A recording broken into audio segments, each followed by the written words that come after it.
I just don't want to create a theology that insulates us from the obvious need to seek the healer for the healing. A phrase somebody thought you might have said is, "I refuse to create a theology that allows for sickness." Mm-hmm. And so if I have ongoing sickness, that's like, what do you mean by that? Is this my fault? So maybe you can just speak to that.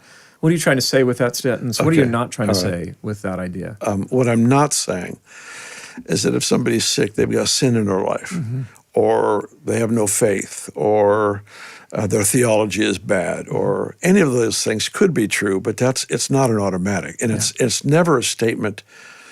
I never would make a statement like that to pin somebody, to confront somebody, or to expose them or shame them in any way.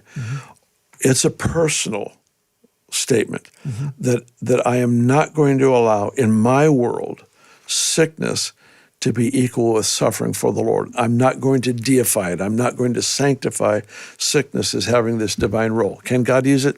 My goodness, he can use everything. Yeah. He can use my stupid choices, to teach me and train me and advance me in the kingdom. He can win with anything. Absolutely. But it doesn't mean he designed it. And I won't sanctify sickness in that sense, that I say, God gave it to me to make me a better, to learn suffering or whatever.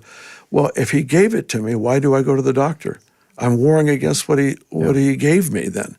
We've got to think through these things because they're not treated that way in Scripture. Jesus never once came to somebody and said, it's just not time. You need to walk in this pain or this blindness or whatever. Another year or so and you'll be ready. Yeah. He just never did that. Yeah. We do that, but he didn't do that. Yeah. And so I'm trying to respect what I think he respected. I'm trying to honor what I think he honored, and just not make spiritual a disease. Let's call it for what it is. Yeah. God can use it, but it's not his design. Yeah, that's all. I think you said sometimes I'll talk about it like suffering isn't a virtue. Yes, and you can go through suffering with virtue. Yes, with the hand of the Lord, with walking hand in hand. But when we embrace suffering as a virtue, that invites all sorts of brokenness and stamps the approval of God on it. Yeah, and it's really a dangerous place to be. So that's what you're trying to say. It's like exactly. Yeah. It's like if I see sickness as my chance to suffer for Jesus, where do I have liberty to pursue healing? Because you don't want to violate the work he's doing in you. Right. Yeah. And it's just that tension is never addressed in Jesus' life, and that's why I have to approach it that way. On the other hand, somebody comes to me in great pain or sickness. It's mercy, mercy, mercy. It's just, let's just try to help them. I mean, even we see, Paul. It seems like he came to one community who said he was weak. It doesn't quite explicitly say he had a sickness, but he's weak. He's just not thriving, and they didn't beat him up for that. They still respected his message and what he brought to them. Exactly. And so he was celebrating, like, I came weak, and you guys met me.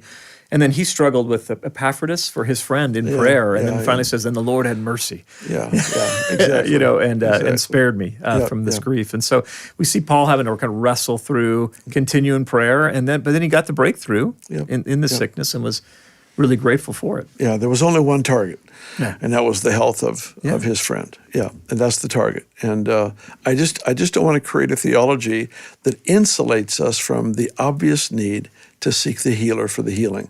In the same way, I would seek the forgiver. Say that again. So you don't want to create a theology that insulates us or keeps us from the need. Deadens me from my awareness that I've got to go to Jesus to be healed. Yeah. In the same way, I've got to go to Jesus to be forgiven. I've got to, I need help with relationship or with finances or whatever it might be. I'm going to go to him with these things. And I don't want this, what I consider to be a false narrative, a false theology that insulates me from my awareness of the need and privilege to go to him. And we kind of get back to that idea that Jesus is perfect theology again, is just that when we see in the life of Jesus, he makes no case for this is character building, stay a little longer, and that he heals everybody who comes to him that we see in Scripture. So that's like, we go like, if that's what his role was, that's what we embrace as well. Right. He didn't heal everyone who was sick in that day. No, because we see the guy they walked by, the gate beautiful. He's there for how many years, and everybody at the pool of Siloam except the one guy. Yeah. So it's not like Shazam. Everybody's well now. It wasn't that. It's a relational journey. Yeah. It's the people who came to him. It's the people he connected with. It's blind Bartimaeus in the back of the crowd yelling out for help. It's this relational journey where he responded in mercy, and to me that's the beautiful picture. Is it's him being moved with compassion for people in his journey.